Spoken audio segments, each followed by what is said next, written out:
Queridos, Jesus entra em Jericó e, como sempre acontecia quando ele passava por alguma aldeia, por alguma pequena vila, por uma cidade, a sua presença era anunciada. Já o conheciam, ele está no seu ministério já há alguns meses e a sua fama corria de boca em boca e muita gente afluía para conversar com Jesus, para ouvir as suas palavras, para se aconselhar com ele. Nesse momento que ele entra em Jericó, uma multidão o cerca. A intenção dele era atravessar, ele estava a caminho de Jerusalém, ele não ia se quedar em Jericó, ele não ia ficar em Jericó, ele ia prosseguir caminhando até Jerusalém com seus discípulos.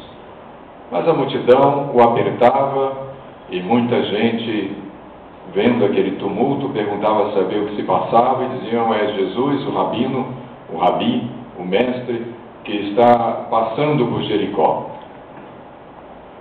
E ali afluíam para ver, para ouvir, para tentar tocá-lo. Havia, contudo, no meio dessa multidão, um homem especialmente interessado em ver Jesus e saber quem ele era. E esse homem talvez fosse a última pessoa que estivesse interessado em conhecer um mestre da justiça, um mestre do amor ao próximo, um mestre da compaixão, um mestre da misericórdia, um mestre da sabedoria, um mestre que resgatava. Essas situações especiais de misericórdia, amor, resgate, compaixão, não era bem o dia a dia daquele homem. Mas o Espírito Santo de Deus tocou aquele coração e ele quis ver Jesus. Acontece que havia muita gente, formando uma verdadeira barreira humana até a estrada por onde Jesus passava. E não somente isso, o nome daquele homem era Zaqueu. E havia um atributo físico que o diferenciava dos demais: ele era muito baixinho, ele era pequenino. E por ser pequenino, era difícil ver através de uma multidão, a não ser que ele fosse bastante alto, que pudesse olhar por cima dos ombros dos outros, ele não conseguiria jamais ver Jesus. Esse homem era um cobrador de impostos, ele era um publicano, ele era um funcionário público. Daí o seu nome em latim, publicano. E o que ele está fazendo no latim no meio de Jerusalém? Porque eles estavam dando nome a esse funcionário público de um nome latino? Simplesmente porque Jerusalém, a Palestina toda, estava sob o domínio romano. Então a nomenclatura romana era usada ali também para os funcionários públicos.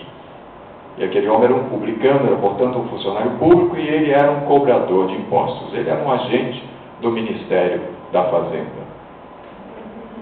Falei isso com ênfase porque alguém aqui dentro era de lá. Acontece que, ao cobrar, ele cobrava um pouco mais, talvez um muito a mais, talvez um muito a mais. Porque ao fazer a sua cobrança, uma parte ia para Roma, uma parte ia para os cofres, para ser aplicado no próprio país, e outra parte ia para o seu bolso. Talvez o seu 1/3 não fosse tão 1/3, era 1/3 mais gordinho, que ele conseguia engordar, aumentando, majorando os impostos. Daí ele ser, por definição, um homem odiado. Ele era bastante odiado. E era muito rico, extremamente rico. Mas a sua riqueza não era suficiente para fazer ele ver através de uma multidão, porque mesmo sendo rico, ele era baixinho. Ficou rico baixinho, não ficou um rico alto. Mas era inteligente. Aliás, para ser funcionário público tem que ser inteligente. Para ser cobrador de impostos, mais ainda, não é? E ele percebeu que Jesus ia numa determinada direção. Ele falou: o que é que eu vou fazer? Eu vou correr, eu vou chegar antes dos outros. Olha a questão de oportunidade, sempre chegando antes dos outros. E lá vou subir numa árvore. E havia ali um sicômoro, uma árvore de pequeno porte, médio porte, mas suficiente para aguentar o peso de Zaqueu. E Zaqueu subiu. Quando a multidão afluiu, ele estava em uma posição privilegiada. Ele estava mais alto que os outros. Agora ele olhava os outros de cima para baixo. e muito interessado em ver Jesus. A tal ponto que o Senhor Jesus percebeu. E Zaqueu não conhecia Jesus. Mas Jesus conhecia Zaqueu. Não pela fama de ladrão, etc. Mas Jesus conhecia Zaqueu pelo interesse que ele demonstrou de encontrar uma vida nova, de encontrar um novo rumo, de encontrar uma nova orientação. Estava extremamente interessado em conhecer Jesus. E como estava extremamente interessado, ele não mediu esforço até de parecer ridículo, porque quem sobe em árvore em dia de comício ou de passeata, em geral são a criançada, são os moleques da rua que sobem para ver os senhores que têm uma posição social a preservar, aqueles que têm um status, funcionário público importante, etc., apesar de odiado, era importante, não ia subir em árvore, mas ele subiu. Ele tinha real interesse de se encontrar com Jesus, pelo menos ver Jesus. Por isso Jesus conhecia Zaqueu, apesar de Zaqueu não conhecer Jesus. E ele para, todo mundo para, fica aquele momento de suspense, Jesus volta-se exatamente para a árvore onde Zaqueu estava e diz: Zaqueu, desce, mas não desça devagar, Zaqueu, desça depressa, porque hoje me convém ir até a tua casa e pousar na tua casa. Lembre-se do começo da mensagem que eu falei que Jesus não ia ficar em Jericó. Ele passou em Jericó a caminho de Jerusalém. Mas quando ele percebeu alguém com o coração inteiramente voltado para encontrar-se com ele, ele disse: hoje me convém pousar na tua casa. Zaqueu pulou do alto da árvore, correu em direção a Jesus e o levou solícito até a sua casa. Todo mundo achou aquele gesto maravilhoso de Jesus, todo mundo achou aquele gesto de Zaqueu fantasticamente lindo, digno de aplauso. E todos disseram: que coisa bonita, que coisa bonita, um pecador que se arrepende, vamos louvar a Deus. Olha, só se fosse no céu. Mas aquela turma de Jericó parecia muito com o pessoal do Rio de Janeiro, do Brasil em geral. Quando eles viram Zaqueu e Jesus conversando, quando perceberam que Jesus ia para a casa de Zaqueu, disseram: que coisa horrorosa, coisa horrível, Jesus vai para a casa de um pecador. Jesus não tem juízo, Jesus não... Que isso? Olha, me decepcionei com Jesus. Em vez de ir para a casa do maioral dos fariseus, do sacerdote, do melhor dos homens dentre nós, vai para a casa desse sujeitinho, esse cobrador de impostos, né? E o tititi comeu solto. Jesus foi para a casa de Zaqueu, não quis ouvir fofoca, línguas de Matilde, não quis mesmo. Jesus sempre foi assim, o que ele precisava fazer, ele fazia. Ele veio para buscar pessoas que estavam perdidas. E as pessoas que estavam perdidas, perdidas estavam. Não há outro jeito de eu salvar alguém, a não ser ficar muito próximo, estender a mão, puxar. Não tem outro jeito. Quem pensa em socorrer quem está ferido sem se sujar de sangue, está muito enganado. Vai se sujar de sangue, do sangue da vítima, porque você está prestando socorro. Quem pensa que vai socorrer alguém que está no incêndio sem sair nem um pouquinho chamuscado, está completamente equivocado. Muitos bombeiros morrem ao entrar em prédios em incêndio, porque está indo salvar alguém que está no meio do fogo. Ele entra no fogo, ele entra e se queima. E Jesus sabia perfeitamente que o seu ministério de salvação implicava em desgastes pessoais. Contudo, ele jamais se negou. E ele foi para a casa de Zaqueu, comeu na casa de Zaqueu, sentou-se à mesa de um publicano. Isso era um absurdo, um escândalo. Porque para o oriental, sentar-se à mesa significa estabelecer comunhão. Dizer: eu estou em íntima comunhão com essa família. Essa família e eu somos a mesma coisa. Ora, que coisa! Como é que a família de Zaqueu e Zaqueu podia ser a mesma coisa que Jesus? Jesus era santo, era um rabino, era um mestre. E Zaqueu era um sujeito que não valia 2 tostões. Mas Jesus sentou-se à mesa dele e comeu na casa de Zaqueu. Aquela aquela atitude de Jesus impactou de tal maneira Zaqueu, que ele se levantou, pediu a palavra ao mestre e disse: mestre, se por acaso, Zaqueu era bom político, se por acaso eu roubei alguém, só faltava a turma se cutucando, se por acaso, vê se pode, Zaqueu, toma jeito, você não vai estar quando você roubar os outros. A turma ficou quietinho e ouviu Zaqueu falando: se por acaso eu roubei alguém, eu devolvo 4 vezes mais as pessoas que eu roubei. Jesus, ouvindo aquela manifestação espontânea da parte de Zaqueu, ninguém cobrou de Zaqueu coisa alguma. Jesus apenas sentou para comer na casa de Zaqueu, não pregou, não falou coisa nenhuma, não chamou ele ao arrependimento, apenas a presença dele na casa de um publicano, de um pecador, era uma presença balsâmica que mudava o ambiente, que valorizava aquele ambiente. Aquilo foi suficiente para Zaqueu se sentir tocado e dizer: deixe-me ver as próprias palavras de Zaqueu para não me enganar aqui. Entremente Zaqueu se levantou e disse ao Senhor: Senhor, resolvo dar aos pobres a metade dos meus bens, e se em alguma coisa tenho defraudado alguém, restituo 4 vezes mais. Então ele fez muito mais do que eu falei ainda há pouco. Metade do que ele tinha ele já ia distribuir de cara para os pobres, e aquelas pessoas a quem ele tinha roubado ele ia devolver 4 vezes mais. Jesus olha para Zaqueu e diz: Zaqueu, hoje entrou salvação nessa casa. Hoje entrou salvação nessa casa. E essa foi a resposta para as pessoas que ficaram de tititi lá fora.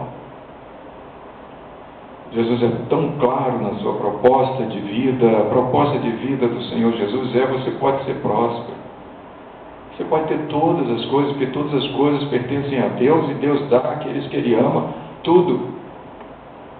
E o próprio Cristo falou: eu vim para que vocês tenham vida e vida abundante. Você pode ser próspero debaixo da graça, da proteção, da bênção do Senhor. E muitas vezes a prosperidade nem se manifesta através de recursos na conta bancária, mas se manifesta através de alegria. Uma alegria sincera, verdadeira, que está lá dentro, que ninguém pode roubar. Se manifesta através de uma paz que o mundo não conhece e não pode te dar e também não pode te tirar. Se manifesta através de uma harmonia que você não compreende por que as coisas caminham na sua vida de uma forma, apesar da tempestade, tiro para tudo quanto é lado, violência em tudo quanto é canto, e você também no meio dessa confusão, mas você está em harmonia com o Senhor e resiste a todos os dardos inflamados do maligno. É isso que o Senhor te dá.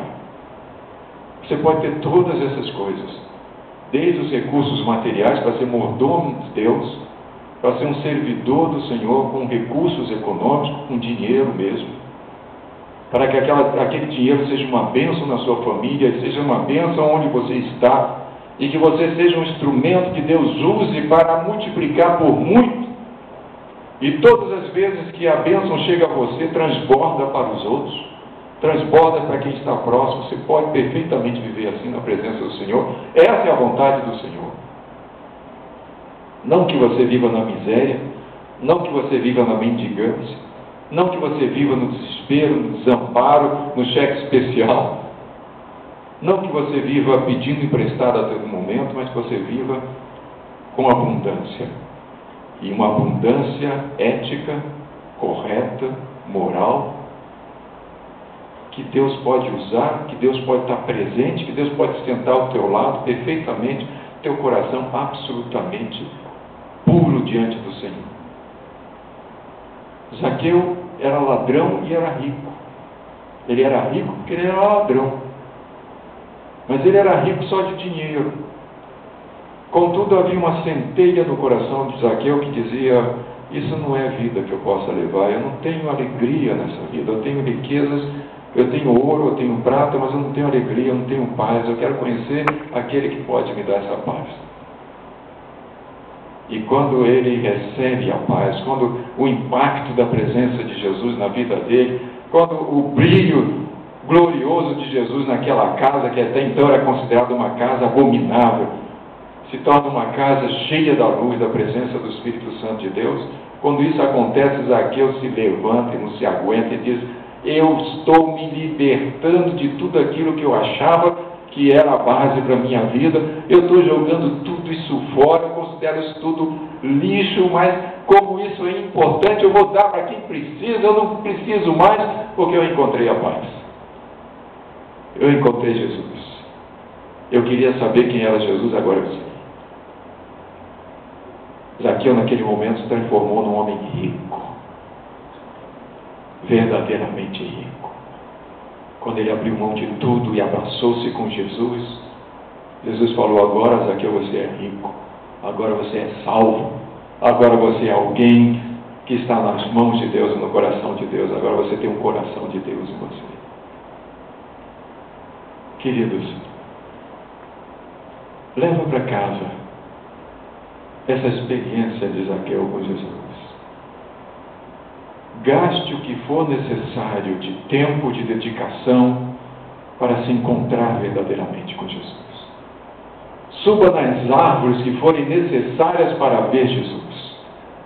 Exponha-se ao ridículo que for necessário para ver Jesus.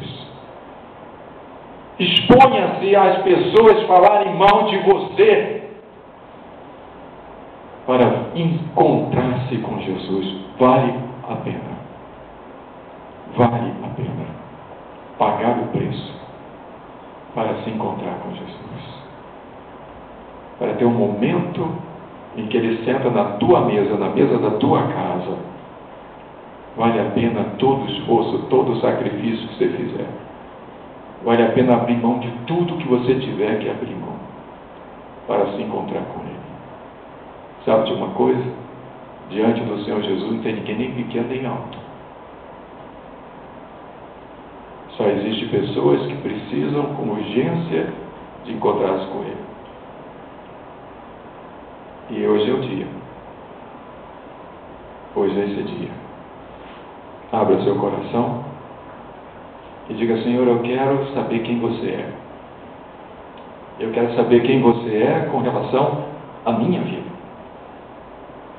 Quem você é com relação à história do mundo, eu já sei. Quem você é com relação à história do meu país, à história de Israel, eu já sei, estou cansado de saber. Eu quero só saber quem você é com relação à minha vida. Um encontro mais do que pessoal com Jesus. O dia é hoje. Vamos orar. Ó Deus e Pai misericordioso, Senhor, nós sentimos no Espírito Santo que hoje é o dia da primeira revelação do Senhor Jesus a muitos corações que estão aqui. Sentimos, ó Pai, o quanto o inimigo lutou para que isso não acontecesse. E te agradecemos, ó Pai, porque eles estão vitoriosos hoje. Porque hoje estão querendo saber quem é Jesus para a vida deles. Ó Pai Santo, obrigado porque tocaste os corações aqui presentes. E não vão voltar para casa vazios. Vão voltar com a vida completamente transformada nesse encontro maravilhoso com Jesus. Grande é o teu nome, Senhor. Muito digno de ser louvado. Em nome de Cristo. Amém. Vamos ficar de pé, irmãos.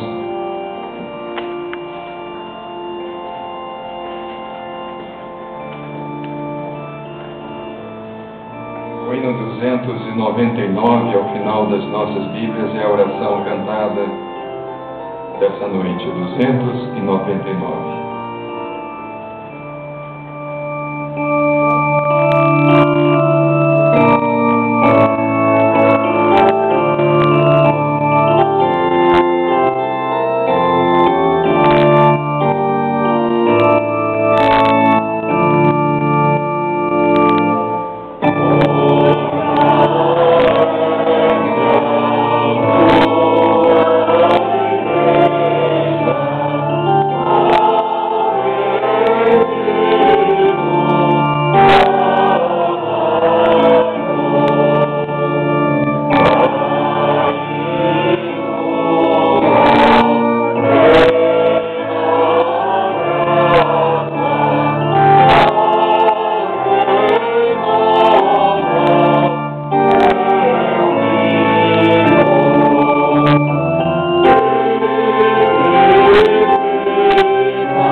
nossas casas, uma semana completamente cobertos pelo teu manto protetor.